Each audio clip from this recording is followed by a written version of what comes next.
The sun dipped low over Maplewood Park, casting its warm golden glow through the branches of the tall maple trees. The tranquil setting, with its lush greenery and melodic bird calls, offered an escape from the city's constant noise. Sitting on a weathered bench near the park center was Liam, a 14-year-old boy with a curious mind and a knack for noticing the little things in life. For Liam, this park was more than just a patch of greenery. It was a sanctuary where he could reflect and dream. Today, however, Liam's serenity was laced with impatience. His mother, Grace, the city's mayor, had texted him earlier, apologizing for running late after an extended council meeting. He didn't mind the wait much. He had his sketchbook with him and had been drawing the way the sunlight filtered through the maple leaves. But as the minutes ticked by, he found himself gazing at the horizon, hoping to catch sight of her car. Not far away, Victoria, a middle-aged woman with sharply defined features and an air of restless energy, sat on another bench. She had noticed Liam when she first arrived. Her narrowed eyes betrayed her unease as she kept glancing toward him, clutching her handbag a little tighter each time. Victoria was not the kind of person who embraced the unexpected. To her, Liam's presence, a lone boy in a park, was suspicious. Her thoughts churned as she kept observing him. Why is he just sitting there? She muttered to herself. The sight of his relaxed posture and unbothered demeanor grated against her tightly wound sensibilities. She fumbled with her phone, debating whether to call someone. Years of routine and carefully maintained control over her surroundings had made Victoria hypervigilant, particularly about people who didn't fit into her expectations. Unable to silence her escalating concerns, Victoria stood abruptly. The heels of her shoes clicked purposefully against the paved path as she approached Liam. Her rigid posture and stern expression cast a long shadow over the boy, who was still lost in his sketching. "Excuse me," she said, her voice sharp and authoritative. Liam looked up, startled by the sudden interruption. "What are you doing here?" she demanded, crossing her arms. Liam blinked, confused by her tone, but polite nonetheless. "I'm just waiting for my mom," he replied, holding up his sketchbook as if to emphasize his harmlessness. "She'll be here soon." But his calm explanation did nothing to ease Victoria's suspicions. If anything, it seemed to heighten them. She glanced at the sketchbook dismissively before narrowing her eyes further. "Waiting for your mom," she echoed, her voice dripping with skepticism. "You've been sitting here for a long time. This is a family park, young man. Are you sure you're not up to something?" Liam's stomach churned. He put down his pencil and closed his sketchbook carefully. "I promise, I'm just waiting," he said, trying to keep his tone steady. "I'm not bothering anyone." Victoria pursed her lips, her judgment unwavering. "I think I'll call the police," she declared, pulling her phone from her bag with a determined flourish. "It's better to be safe than sorry." Liam's heart began to pound in his chest. His mind raced with fear and confusion. "Ma'am, please don't do that," he said, standing up slowly with his hands raised slightly in a gesture of peace. "I'm not doing anything wrong." But Victoria wasn't listening. Her attention was focused solely on her phone as she dialed. "Hello? Yes," she began, her voice crisp and loud enough for others in the park to hear. "I'd like to report a suspicious individual in Maplewood Park." Her gaze remained locked on Liam as she spoke, her tone filled with certainty. Liam stood frozen in disbelief, the weight of her words sinking in. He felt as though the ground beneath him had shifted. The park, his sanctuary, now felt suffocating, hostile. His breath quickened as he glanced around, hoping, praying, to see his mom's car pulling in. Other parkgoers began to notice the exchange. Their curiosity piqued. Some watched from a distance, while others edged closer, their faces a mixture of confusion and concern. Liam's hands shook as he tried to steady himself, his mind racing with worst-case scenarios. Victoria's voice carried on the breeze as she continued speaking to the operator. "Yes, he's just standing here. He's been here for a while and I don't feel safe." The weight of her words pressed down on Liam like a boulder. He wanted to protest, to defend himself, but he knew from countless conversations with his mom that such situations required careful handling. "Stay calm. Don't escalate," her voice echoed in his mind. As the minutes dragged on, The low rumble of an approaching vehicle cut through the tense air. It wasn't his mom's SUV, but the unmistakable wail of police sirens. The sound sent a chill down Liam's spine, his pulse quickening. The tranquility of Maplewood Park was shattered as the flashing lights of two police cruisers painted the landscape in red and blue. Liam closed his eyes for a moment, gathering all the courage he could muster. His mom had always told him to hold his head high, no matter the situation. But in this moment, as the police cars screeched to a halt and uniformed officers began stepping out, he wasn't sure how much longer he could hold on. He silently repeated a desperate prayer. "Please, Mom, get here soon." The serene atmosphere of Maplewood Park shattered as the wail of sirens pierced the air. Two police cruisers pulled up, their red and blue lights flashing against the backdrop of towering maple trees. Onlookers, who had noticed the earlier tension, paused their activities, their curiosity piqued by the sudden commotion.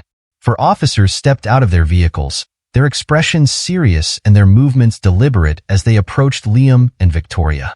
"What seems to be the issue here?" asked Officer Daniels, a tall man with a commanding presence and a calm, measured tone. His gaze moved between the two, assessing the situation. Victoria wasted no time seizing the moment. She stepped forward, her voice filled with righteous indignation. "This boy has been loitering here for hours," she declared, pointing at Liam with a sharp jab of her finger. "He refused to leave when I asked, and I'm worried about the safety of the families in this park." Liam opened his mouth to respond, but the officer's attention was firmly on Victoria. Their body language shifted subtly, leaning toward the accuser.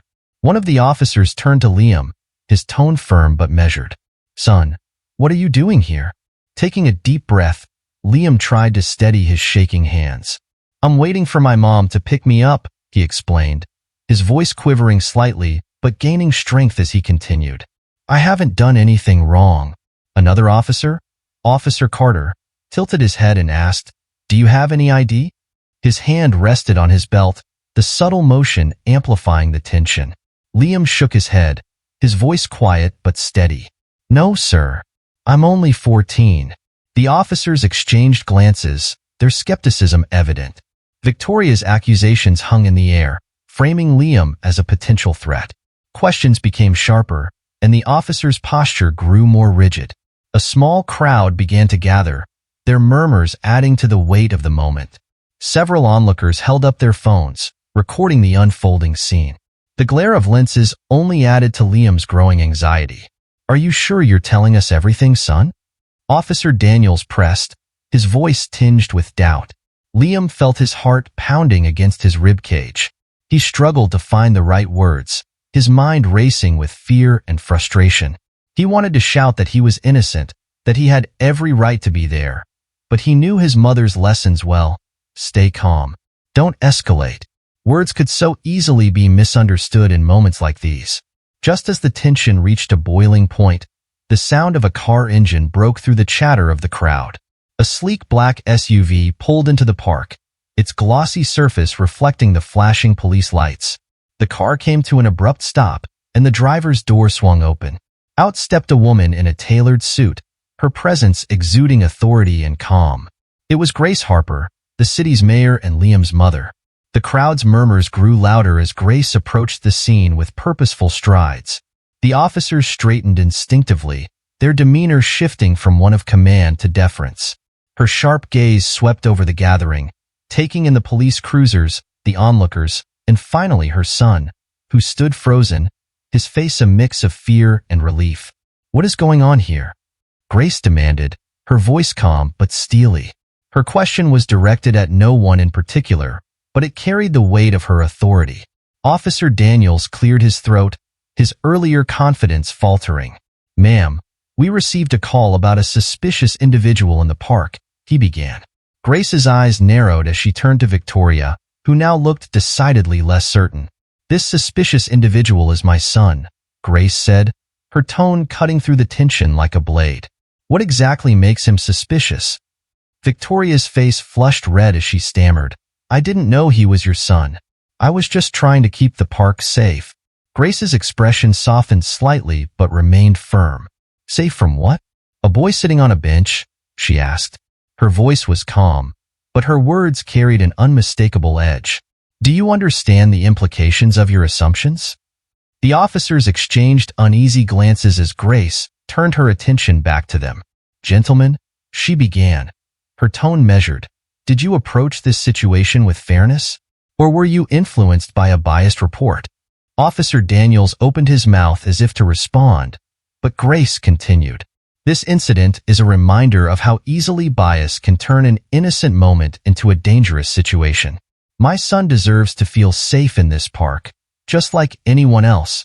Liam's shoulders relaxed slightly as his mother's words hung in the air. The tension in the scene began to dissipate, replaced by murmurs of realization among the crowd. Grace placed a protective hand on her son's shoulder, her gaze never wavering from the officers and Victoria. The confrontation wasn't over, but the shift in power was undeniable. In that moment, Grace Harper reminded everyone present of the importance of justice, fairness, and the courage to stand against prejudice. Grace Harper's sharp gaze swept over the scene as she walked purposefully toward the gathering. Her tailored suit and confident stride commanded attention, and the tension in the air seemed to shift immediately. The officers, who moments ago had exuded authority, straightened instinctively, their demeanor changing to one of uneasy deference.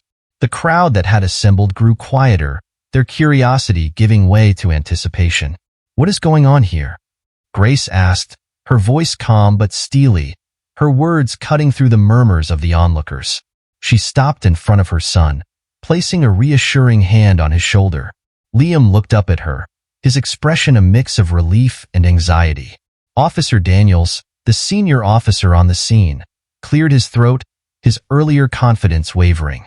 Ma'am, we received a report about a suspicious individual in the park, he explained, gesturing slightly toward Liam. Grace's eyes narrowed as she turned her attention to Victoria, who now looked decidedly uncomfortable. Her face flushed as Grace's piercing gaze locked onto her. This suspicious individual, Grace began, her voice low and sharp, is my son. She allowed the words to hang in the air, letting the weight of them settle over everyone present. What exactly makes him suspicious? Victoria's lips parted, but no words came immediately. She shifted awkwardly, her earlier bravado crumbling under the mayor's scrutiny. I didn't know he was your son, she stammered. I was just trying to keep the park safe. Grace's tone softened slightly, but the firmness in her voice remained. Safe from what? A boy sitting under a tree, waiting for his mother? Her words were deliberate, each one aimed to challenge the narrative that had been crafted against her son. Do you understand the implications of your actions? Victoria's face reddened further, and she averted her eyes. The crowd's murmurs grew louder, a mix of disapproval and discomfort rippling through the onlookers. Grace turned her attention to the officers. Gentlemen, she addressed them, her voice commanding but measured. Did you approach this situation with fairness? Did you consider that the call you received might have been influenced by bias? Officer Daniels shifted his weight, glancing at his fellow officers. We were responding to a report, ma'am, he said carefully. We're just doing our job. Grace held up a hand, stopping him mid-sentence. Your job is to protect and serve, is it not? She asked. Tell me, did you presume my son's innocence when you arrived? Or did you let the caller's assumptions guide your actions? The officers exchanged uneasy glances, but remained silent. Grace's words carried an undeniable truth that hung heavily in the air. Turning back to Victoria, Grace's expression softened further, though her tone remained resolute. I hope you'll reflect on what's happened here today, she said. Your intentions may not have been malicious, but intentions don't erase impact. Your assumptions about my son could have had far more serious consequences. Victoria's shoulders slumped, her earlier indignation replaced with visible regret. I'm sorry, she murmured, her voice barely audible. Grace nodded, but did not linger on the apology. Instead, she turned to address the crowd that had gathered. Her voice, though calm, carried the weight of a leader speaking not just to those present, but to the community as a whole. What happened here today is not an isolated incident, she began, her gaze sweeping over the faces in the crowd. It's a symptom of a larger problem that exists in our society. the biases we carry and how they shape our actions. My son deserves to feel safe in this park, just like anyone else. And so does every child in our community. The crowd listened intently, some nodding in agreement, others looking thoughtful. The gravity of her words settled over them, drawing a collective silence. This incident is a stark reminder of the work we have yet to do to ensure equity and justice for everyone, Grace continued. We cannot afford to let prejudice dictate our actions. We must confront our biases, both individually and as a community, and commit to doing better. Her words sparked murmurs of agreement from the crowd. Some began to clap, their applause growing steadily as more people joined in. Grace's presence and message had struck a chord, reminding everyone of their shared responsibility to create a fair and inclusive society. She turned back to Liam, placing both hands on his shoulders. "Are you okay, sweetheart?" she asked softly. Liam nodded, the tension in his body easing for the first time since the ordeal began. "I'm okay now," he said, his voice steady. Grace smiled, her strength unwavering. "Let's go home," she said, guiding him toward their SUV. As they walked away, the crowd parted to let them through, their gazes following the pair with newfound respect. Though the confrontation had ended, its impact would linger. Grace knew that moments like these, though painful, were opportunities to spark meaningful change. And as she and Liam drove away, she resolved to turn this incident into a catalyst for progress, not just for her family, but for the entire community. By now, a sizable crowd had gathered, drawn by the flashing lights and rising tension. Grace Harper, standing tall and poised, took the opportunity to address the onlookers. Her voice, though calm, carried a resolute conviction that silenced the murmurs. "What happened here today is not an isolated incident," she began, her gaze sweeping over the faces before her. "It's a symptom of a deeper problem. The biases that influence our actions and assumptions." Victoria, who just moments ago had exuded misplaced confidence, now stood awkwardly at the edge of the group. Her earlier indignation had dissolved into visible regret. She murmured an apology, her voice barely audible as she avoided meeting Grace's piercing eyes. "I didn't mean any harm," she stammered. Grace acknowledged the apology with a small nod, but didn't let it divert the focus. "Intentions don't erase impact," she said firmly. "While you may not have intended harm, your assumptions about my son's presence here could have led to serious consequences. These moments of bias, however small they may seem, ripple outward in ways that erode trust and safety in our communities." The crowd was silent, listening intently. Some faces reflected shame, others quiet understanding. Grace continued, her tone unwavering. "This is not just about my son," she said, gesturing toward Liam, who stood by her side, his shoulders still slightly hunched but his gaze steady. "This is about every child, every individual who has ever been judged unfairly because of the color of their skin, the way they dress, or where they happen to be." Victoria shifted uncomfortably. "I thought I was doing the right thing," she said, her voice trembling. "I didn't think." Grace's gaze softened slightly, but her words remained pointed. "That's the issue," she said. "You didn't think. You acted on an assumption, and that assumption could have escalated into something far worse. It's time we all examine our biases and commit to doing better." She turned back to the gathered crowd, addressing them with the conviction of a leader who understood the weight of her words. "This incident is not just a personal matter. It's a call for change," she declared. "We must confront the biases that lead to these moments of misunderstanding and injustice. Our community deserves better. Our children deserve better." The crowd began to murmur again, some nodding in agreement. A young woman in the back raised her phone, capturing Grace's speech on video. Others followed suit, recognizing that this moment carried a message that needed to be heard beyond the park. Grace's voice grew steadier, more resolute. "I am announcing today that we will implement mandatory anti-bias training for our police officers, city employees, and community leaders. These trainings will not be a one-time event, but an ongoing effort to ensure fairness and equity in all our interactions. This is just the beginning of what I hope will be a broader, community-wide initiative to create a safer, more inclusive environment for everyone." Her announcement sparked mixed reactions. Some in the crowd clapped, their applause growing as others joined in. A few exchanged skeptical glances, their expressions suggesting doubt about the effectiveness of such measures. Grace anticipated the resistance, but pressed on. "I know this won't be easy," she acknowledged. "Change never is, but it's necessary. These initiatives won't solve everything overnight, but they are a crucial first step. We need to raise awareness, educate ourselves, and hold each other accountable for building a community based on respect and understanding." Liam, who had remained silent throughout, finally found his voice. "I was just sitting here," he said, his voice steady but tinged with emotion. "I wasn't doing anything wrong, but it felt like I didn't belong. That's not right. No one should feel like that."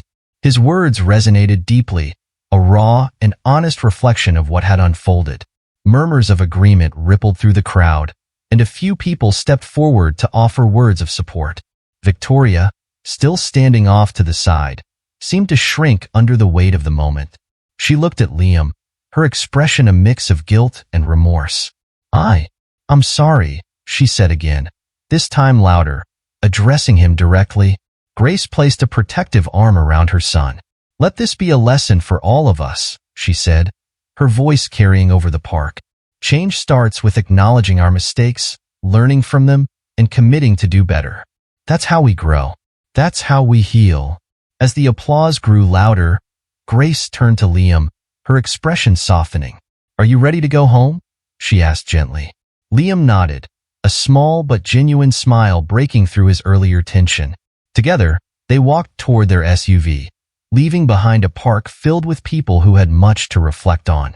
The moment would not soon be forgotten, and Grace knew that the real work had only just begun. In the weeks that followed the incident at Maplewood Park, its ripples extended far beyond the boundaries of the community. Grace Harper's leadership had ignited citywide conversations about equity, justice, and the biases that shape everyday interactions. The story of that fateful day became a symbol of both the challenges and opportunities for change.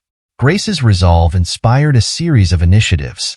Schools began introducing diversity and inclusion lessons into their curricula, designed to teach children the value of empathy and understanding from an early age. Police officers participated in mandatory anti-bias workshops, focusing on building trust and fostering equitable practices. Town halls were held, inviting residents to share their experiences and ideas for creating a more inclusive community. Amidst this whirlwind of activity, Liam found himself stepping into an unexpected role. Encouraged by his mother's unwavering determination, he began sharing his story at school assemblies, community centers, and even local news interviews. "This isn't just about me," he said during a town hall meeting that drew hundreds of attendees. "It's about creating a world where everyone feels they belong, no matter where they are or who they are." His words resonated deeply with audiences, particularly young people who saw in him a reflection of their own struggles. Liam's quiet strength and honesty turned him into a voice for equity and understanding, and his efforts began to galvanize others to confront their own biases and take action. Victoria, too, found herself transformed by the events of that day. She had spent countless nights replaying the incident in her mind, haunted by the realization of how her assumptions had nearly caused irreversible harm. Determined to learn and grow, she began volunteering at local diversity programs, attending workshops, and reading extensively about implicit bias and systemic inequality. Over time, she became an advocate for inclusivity, using her story as an example of how ignorance can lead to prejudice and how awareness can foster change. One particularly sunny afternoon, Grace and Liam returned to Maplewood Park, now a place of renewed significance for both of them. The park had become a symbol of the community's commitment to progress. A new mural adorned the side of a nearby building, depicting scenes of unity and diversity, with an inscription that read, "Together, we rise." As they strolled through the park, Liam glanced at the mural and then at his mother. "Do you think things are really changing?" he asked, his voice tinged with both hope and doubt. Grace stopped walking and turned to face him, a thoughtful smile spreading across her face. "Change takes time, sweetheart," she said. "It's not always easy to see it happening, but moments like these, what we've been through, are the sparks that light the fire. Together, we'll keep moving forward." Her words stayed with Liam as they continued their walk. The The park, once the backdrop for a moment of fear and injustice, now felt like a place of hope and renewal. Children played on the swings, families picnicked on the grass, and the murmur of laughter and conversation filled the air. It was a reminder of the beauty of a community coming together, even in the face of its flaws. Meanwhile, the impact of the incident continued to spread beyond Maplewood. Grace's push for anti-bias training became a model for neighboring cities, and her advocacy work gained attention on a national level. She was invited to speak at conferences and forums, sharing her insights on how local governments and communities could address systemic inequities. Liam, too, found himself growing into his role as an advocate. He joined his school's diversity club and worked with his peers to organize events that celebrated the school's multicultural identity. One event, a student-led discussion on race and identity, drew an overwhelming turnout, sparking meaningful dialogue among students and faculty alike. Victoria's journey was equally transformative. At one community meeting, she stood up to share her story. "I was wrong," she admitted, her voice steady but filled with emotion. "I let my biases cloud my judgment, and it almost caused harm to an innocent boy. But that moment opened my eyes, and I'm committed to being part of the solution." Her vulnerability and willingness to change inspired others, turning her into a surprising but powerful advocate for the cause. As weeks turned into months, the changes set in motion by the park incident became evident in small but meaningful ways. Police officers began engaging more with the community, attending local events, and building relationships with residents. Schools adopted programs that emphasized empathy and cultural awareness. The City Council passed new measures aimed at fostering inclusivity in public spaces and services. For Grace, Liam, and Victoria, the journey was far from over. But as they each played their part in shaping a better future, they found strength in knowing that progress, though slow, was inevitable when people chose courage over complacency and empathy over fear. The story of that day in the park became a cornerstone of their community's narrative, a reminder that even in the face of prejudice, courage, understanding, and unity could pave the way for a brighter future for all.